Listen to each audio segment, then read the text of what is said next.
मुझे लगता है कि आवाज़ नहीं पहुंची होगी, क्योंकि ज़्यादा मीडिया वाले दिखाई नहीं रहे जहाँ तक हमने सुना है। आपकी तरफ से ट्विटर मैं भी ये सुन में आया था, जो 2 कमेटियां बनी थी जिसमें लड़कियों ने बयान दिए थे और उस बयानों को बिल्कुल तोड़ मरोड़ के, क्योंकि उसके बाद तो आपको पता ही है क्लीन चिट मिल गई थी, उन बयानों का तो कोई मतलब नहीं।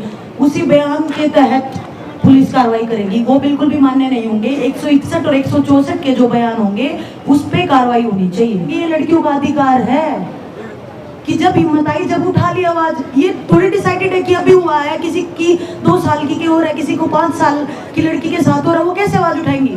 हमने जब अपना मुकाम हासिल कर लिया, जब हमें पता चला कि अब हमारी आवाज की सुनवाई होगी, तब हमने उठा ली आवाज। और आज बजरंगबली के द्वार पे आप गए हैं, क्या लगता है इस पैदल यात्रा के बाद सुनवाई होगी? देखिए, बजरंगबली जी का आशीर्वाद लेने गए हैं सभी खिलाड़ी, और जितने भी हमारे साथ लोग जुड़े हैं सभी आशीर्वाद लेके आए कि ये भारत की बेटियों की लड़ाई है। इनको बजरंगबली से आशीर्वाद लेके आए कि जल्द से जल्द न्याय मिले। क्या लग रहा है कहाँ रुकवाई हो रही है, कहाँ से प्रशासन जो है वो कार्रवाई नहीं कर रही, क्यों अभी तक गिरफ्तारी रुकी हुई है? देखिए, वो तो आप उन्हीं से सवाल करिए जो अभी तक गिरफ्तारी नहीं हो रही, पर मुझे लगता है कि पुलिस अपना काम कर रही है, पर थोड़ा स्लो है। और न्यायपालिका पे पूरा भरोसा कि हमें न्याय मिलेगा। और मैं आपसे एक और चीज़ बता देता हूँ, हम कल गुरुद्वारा जाएंगे, यहाँ पे जो गुरुद्वारा है उस पर जाएंगे 6 बजे। 6 बजे। कौन से गुरुद्वारे में जाओगे? जो यहाँ पास में है उससे बंगला साहिब में, बंगला साहिब। हाँ जी। देश के अलग अलग कोनों से खाप पंचायतें भी आ रही हैं, हरियाणा से भी आ पूरे रही हैं। देश से बहुत समर्थन मिल रहा है। मैं सभी देशवासियों का आपके माध्यम से धन्यवाद ये जो करता बहन हूं। आई है ये उड़ीसा से आई है, ये उड़ीसा से आई है, फैमिली के ये साथ। बहन आई है जो, और पूरे देश से खूब समर्थन मिल रहा है क्योंकि ये एक लड़ाई कुश्ती की नहीं है, ये भारत की बेटियों की लड़ाई है, न्याय की लड़ाई है। और इतिहास का पहला ऐसा केस होगा जो अपने न्याय की लड़ाई हमें प्रोटेस्ट करके लड़नी पड़ रही है। सवाल निकल कर ये सामने आ रहा है कि जब बेटियों ने मेडल लाया था तो प्रधानमंत्री मोदी जी ने आवास पर बुला करके फ़ोटो तस्वीरें खिंचवाई थी, जबकि प्रधानमंत्री मोदी जी ने साक्षी मलिक को ट्विटर पर फॉलो कर रखा है, आपको फॉलो कर रखा है, लेकिन उनकी जानिब से कोई भी अभी तक ट्वीट नहीं किया गया है, उनकी तरफ से कोई समर्थन नहीं दिया गया है। मुझे लगता है कि आवाज़ नहीं पहुंची होगी, क्योंकि ज़्यादा मीडिया वाले दिखाई नहीं रहे जहाँ तक हमने सुना है। आपकी तरफ से ट्विटर पर हर घंटे की अपडेट दी जा रही है धरने को लेकर, तो प्रधानमंत्री जी ने तो आपको फॉलो कर रखा है। देखिए, वो क्या पता उनकी टीम चला रही हो, तो हम यही विनती करेंगे आपके माध्यम से प्रधानमंत्री जी से भी और गृह मंत्री जी से भी कि जो आपका नारा है बेटी बचाओ बेटी पढ़ाओ का, तो ये आपकी बेटियां हैं, ये न्याय के लिए यहाँ पे आज 23 दिन हो चुके हैं, तो इन्हें भी न्याय दे दीजिए, आप इनकी मदद करिए, हम आपसे बहुत उम्मीद करते हैं। बजरंगी प्रशासन की तरफ से कोई कार्रवाई जो आपका आश्वासन मिला हो अभी तक? जो उनका जो कानूनी प्रक्रिया वो चल रही है। दिनेश फोगाट जी को खेल का सर्वोच्च अवार्ड जो है वो मिला हुआ है, और आज यही बेटी जो जिनको अवार्ड मिला है, जो पदक लेके आई हैं, वो आज यहाँ पर जंतर मंतर पर धरना प्रदर्शन कर रही है, सड़कों पर निकल रही है, न्याय की मांग कर रही है। देखिए, देश का दुर्भाग्य हो रहा है। मैं भी पूरे देश से यही सवाल पूछना चाहती हूँ कि क्या हर बेटी को इंसाफ के लिए रोड पे ही बैठना पड़ेगा तभी इंसाफ मिलेगा, या तब भी इंसाफ की बाट देख के या वेट करके ही वो लड़कियां घर चली जाएंगी और तब भी इंसाफ नहीं मिलेगा? क्या हमारा देश इतना कमजोर हो गया है कि हम देश में अपनी लड़कियों की, अपनी बहनों की सुरक्षा ही नहीं कर सकते हैं, या जो उनके साथ में गलत करता है उसको हम सजा नहीं दे सकते हैं? इतना कमजोर तो नहीं है हमारा देश। हमारे देश को आज़ाद करवाने के लिए इतने लोगों ने कुर्बानियां दी हैं, इस दिन को देखने के लिए मेरे ख्याल से कुर्बानियां नहीं दी होंगी। और मुझे पूरा विश्वास है कि जिन्होंने भी देश को आगे बढ़ाने में सहयोग दिया, आज वो कोई भी इंसान खुश नहीं है हमको आज इस हालत में देख के। हम तो आवाज उठा पा रहे हैं, हमारा नाम हो गया, हमारे मेडल हैं, 2 लोग हमें जानते हैं, पहचानते हैं। हम तो मतलब अंदर से दर्द हो रहा है इतना कि जिस लड़की को जानते पहचानते नहीं है, जो एक नॉर्मल फैमिली से आ रही है, जिसकी कोई आवाज नहीं है, उसकी आवाज उठ भी पाती होगी कि नहीं उठ पाती होगी? बजरंग जी, धरने स्थल से आप लगातार सड़क पर मार्च कर रहे हैं, आखिर इसकी क्या आवश्यकता पड़ी? और इस मार्च के दरमियान कई लोगों को परेशानियां भी हो रहा है, कई बसें रुक जा रही है, लोगों को आवागमन में दिक्कत हो रहा है, इसको कैसे देखते हैं? देखिए, हम जन समर्थन चाहते हैं और लोगों तक जो मीडिया नहीं पहुंचा पा रहे, कुछ आप लोग पहुंचा रहे हैं, पर बहुत सारी मीडिया नहीं दिखा रहे टीवी पे, तो हम इसको हर उस इंसान तक पहुंचा रहे हैं। और परेशान कोई भी नहीं है, क्योंकि हर घर में बेटी है, और हर घर में बेटी वो अपनी बेटियों की आवाज़ उठाने के लिए हमारे साथ जुड़ रहे हैं। आपने कहा कि मीडिया नहीं दिखा रही है, तो मीडिया पे किसी प्रकार का प्रेशर है किसी का? आप बोल रहे हो कि परेशान हो रहे हैं, बसें रुक रही हैं, उन तक हमारी बात पहुंच नहीं पा रही। जब पहुंचेगी तो वो भी समर्थन में आएंगे, तब उन्हें पता चलेगा कि हाँ ठीक ही 5 मिनट हमें रुकवाया था, 10 मिनट हमें रुकवाया था, तो शायद हमारे समर्थन में आए। मैम आज 6 लोगों का बयान भी दर्ज हुआ है, तो उस पर क्या अपडेट है? और आपके पुलिस कमिश्नर टोटल अब तक 6 का हो चुका है। देखो हाँ, अभी पूरे नहीं हुए हैं, तो कितने बाकी? ये एग्जैक्ट तो देखो थोड़ा कॉन्फिडेंशियल भी है, पर पूरे नहीं हुए हैं। जैसे ही पूरे हो गए तो हम आपको बता देंगे।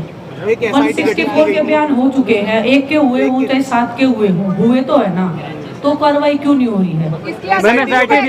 SIT और दिल्ली वापस आ गई है, अब कुछ दस्तावेज लेकर आई है SIT की टीम पर, आपको विश्वास है? जब वो कार्रवाई करेंगे तब हमें विश्वास होगा ना, जब विश्वास दिलवाएंगे तभी विश्वास हो सकता है। और ये भी सुनने में आया था कि जो कमेटी बनी थी पहले, मैम बयान एक सेकंड प्लीज, एक सेकंड, जैसे मैं भी ये सुनने में आया था, जो 2 कमेटियां बनी थी जिसमें लड़कियों ने बयान दिए थे, और उस बयानों को बिल्कुल तोड़ मरोड़ के, क्योंकि उसके बाद तो आपको पता ही है क्लीन चिट मिल गई थी, उन बयानों का तो कोई मतलब नहीं, उसी बयान के तहत पुलिस कार्रवाई करेगी। वो बिल्कुल भी मान्य नहीं होंगे। 161 और 164 के जो बयान होंगे उस पर कार्रवाई होनी चाहिए। ये 1-2 जगह से मुझे सुनने को मिला कि कमेटी ने अपनी जो रिपोर्ट है वो एग्जैक्ट पुलिस को दे दी और उसी के थ्रू वो कार्रवाई करेंगे। तो क्या जो लड़कियों ने जो कंप्लेंट्स दी है या 164 के बयान दिए हैं, क्या वो झूठे हैं? वो तो झूठे नहीं हो सकते, क्योंकि हमारा देश उच्च न्यायालय से चलता है, हमारा देश संविधान से चलता है। अगर संविधान के अनुरूप अगर किसी लड़की ने कंप्लेंट्स दी है, 164 के बयान दिए, 161 के दिए, मुझे लगता है उससे बड़ा तो कुछ नहीं होगा। कमेटी की हम एक भी बात नहीं मानते, हम जो मजिस्ट्रेट के आगे बयान होंगे हम वो मानेंगे, उसके बाद जो भी फैसला होगा वो हम मान लेंगे, क्योंकि हमें पूरा भरोसा है सुप्रीम कोर्ट पर। कहा यह जा रहा है कि कार्रवाई नहीं हो रही, पर पुलिस का बयान लेना अपने आप में एक कार्रवाई का कदम नहीं है। मैम आपके साथ में अगर ऐसा कुछ हो जाता और इतने दिन तक अगर हम यहाँ पे बैठे होते तो क्या हम ऐसे ही वेट करते? हम बोल रहे हैं कि कार्रवाई हो रही है, लेकिन कार्रवाई इतनी डिले क्यों हो रही है? क्या हर लड़की को इंसाफ के लिए रोड पे बैठना पड़ेगा क्या? या तो संविधान में चेंज हो, या संविधान में चेंज होना चाहिए। पोस्को में अगर किसी के ऊपर केस हुआ है, सही बात बोल रहे हो आप, पोस्को में अगर किसी के ऊपर केस हुआ है उसको गिरफ्तार करके इंटेरोगेशन होना चाहिए ना कि उनको इंटेरोगेशन करने की बजाय। आप मेरी बात सुन लो ना, आप मेरी सुन लो एक बार। इंटेरोगेशन जो होना चाहिए वो लड़कियों का नहीं होना चाहिए ना, वो ब्रिजभूषण का होना चाहिए। लड़कियों ने जो अपनी चीज देनी थी, जो भी प्रूफ देने थे, जो भी कार्रवाई करवानी थी वो कर दी है। अब किस चीज का वेट है? कहाँ से ग्रीन सिग्नल मिलने का वेट हो रहा है? ब्रिजभूषण का कहना ये तो राजनीतिक षड्यंत्र है। अगर आपकी बहन बेटी कोई भी आपके घर से होती तो आप ये बोलते कि राजनीति हो रही है। ये बेटियों का मुद्दा, ये राजनीति मुद्दा नहीं है। यहाँ पे सिर्फ बेटियों की न्याय की लड़ाई चल रही है। जो लोग बोल रहे हैं राजनीति ब्रिजभूषण यहाँ पे आ जाए, वो हमें न्याय दिलाकर हम चले जाएंगे घर पे, वो आगे राजनीति चमका ले। साफ तौर पे कह रहे हैं कि इसमें से कोई चुनाव लड़ेगा। अब मैं जवाब उनका साफ कहना है कि इसी में से कोई चुनाव लड़ेगा। चुनाव राजनीति करके कौन आगे बढ़ा है?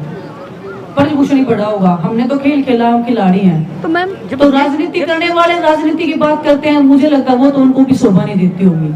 मैम जब ये प्रक्रिया स्टार्ट हुई, आप लोग शिक्षित हैं और नेशनल लेवल पर आप लोग खेले थे, जब ये प्रारंभ हुआ तभी आप लोगों को आंदोलन करना चाहिए, लोगों से गुहार लगानी चाहिए थी। कहीं देरी नहीं हुई न्याय के लिए आपको? इसके लिए देरी नहीं हुई आपको? मैं समझी नहीं। जब ये स्टार्टिंग हुआ, किस प्रकार का घिनौना कार्य जब स्टार्ट हुआ, WFI के अध्यक्ष के खिलाफ, मैं बताती हूँ। ये देखो घिनौना कार्य आपको बोलना चाहिए। हाँ, मैं बताती हूँ। देखो जी, 5 साल में जब मैं 5 साल की थी मेरे साथ हुआ, ट्यूशन पे हुआ, बस में जाती थी तब हुआ, परिवार में कोई दूर से जाता तब हुआ। 5 साल में हिम्मत थी मेरे में, 5 साल की थी जब हिम्मत आई, जब आवाज उठाएंगे। ये लड़कियों का अधिकार है कि जब हिम्मत आई जब उठा ली आवाज। ये थोड़ी डिसाइडेड है कि अभी हुआ है, किसी की 2 साल की हो रहा है, किसी को 5 साल की लड़की के साथ हो रहा है, वो कैसे आवाज उठाएंगी? हमने जब अपना मुकाम हासिल कर लिया, जब हमें पता चला कि अब हमारी आवाज की सुनवाई होगी, तब हमने उठा ली आवाज। आप प्लीज ये क्वेश्चन ना कीजिए, नहीं तो लड़कियां डर जाएंगी, कभी आवाज भी नहीं उठा पाएंगी। कभी थोड़ी हिम्मत आएगी तो ये हमारा धरना सुनते।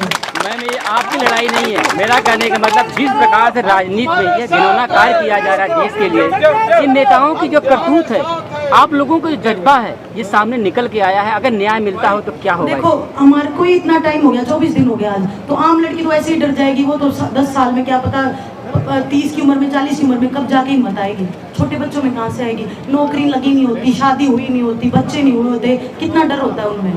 मैम संविधान और बाहुबल, मैम संविधान और बाहुबल सारे आप ही के जवाब नहीं देंगे। इधर लोगों ने जो बीजेपी वुमेन एमपीज को लेटर लिखे थे 2 दिन पहले, किसी का रिप्लाई आया है? नहीं जी, किसी का कोई रिप्लाई नहीं आया। हम भी वेट ही कर रहे हैं और बाय हैंड जाके उनको डिलीवर करके आए हैं हमारे जितने भी रेस्लर्स हैं, तो अभी तक तो आया नहीं है, हम वेट कर रहे हैं। दिनेश जैसे ना WFI भंग होगी, इलेक्शन होना पक्का हो गया, तो बार बार एक बात उठ रही थी कि भाई इन्हीं में से कोई पद चाहता है, जैसे बजरंग का भी नाम आया, बजरंग पद चाहता है, तो अब इलेक्शन पक्का है, तो किसकी तैयारी? पहले तो वो बोल रहे थे कि दीपेंद्र हुड्डा चाहता है, अब वो आगे बजरंग चाहता है। ना तो बजरंग चाहता, दीपेंद्र हुड्डा जी ने अनाउंस कर दिया कि भाई मुझे कोई पद नहीं चाहिए, मैं अपनी राजनीति में व्यस्त हूँ। मैं खुद बोल रहा हूँ कि मुझे कोई पद नहीं चाहिए, मैं अपनी रेसलिंग में व्यस्त हूँ। तो वो अपने परिवार का ही, वो परिवारवाद तो वो कर रहे हैं, और वो खिलाड़ियों पे। मैडम पूरा जवाब तो सुनो आप। वो चुनाव होगा ना मैडम, हमारे देखने से नहीं बनता वो। हम किसी चेहरे को, हमारे बोलने से कोई चेहरा नहीं बनता, हमारे बोलने से ब्रिजभूषण भी नहीं हट रहा। इनका ध्यान तो एशियन गेम और ओलंपिक में है, हम अपनी ट्रेनिंग कर रहे हैं और ना मैं फेडरेशन में। तो आप फेडरेशन में किसी की सपोर्ट में नहीं हो, कल ना कोई इलेक्शन लड़ा? इलेक्शन से जो जीत के आएगा उसका सम्मान है, और ऐसे आदमी नहीं आने चाहिए जो आप बैठे जो हमारी बहन बेटियों का शोषण कर रहे हैं। Thank you. हम नहीं चाहते ब्रजभूषण, एक ब्रजभूषण को हमारे, दूसरा ब्रजभूषण वहाँ पे आ जाए, हमारी चिंता इतनी है बस। कोई अच्छा इंसान होना चाहिए, चाहे वो खिलाड़ी हो चाहे कोई दूसरी फील्ड से, अच्छा इंसान होना बहुत जरूरी है। मैम एक सवाल और, मैम खबरों में बने रहने के लिए फोरम 4 को सब्सक्राइब करें और नोटिफिकेशन पाने के लिए बेल आइकन दबाएं।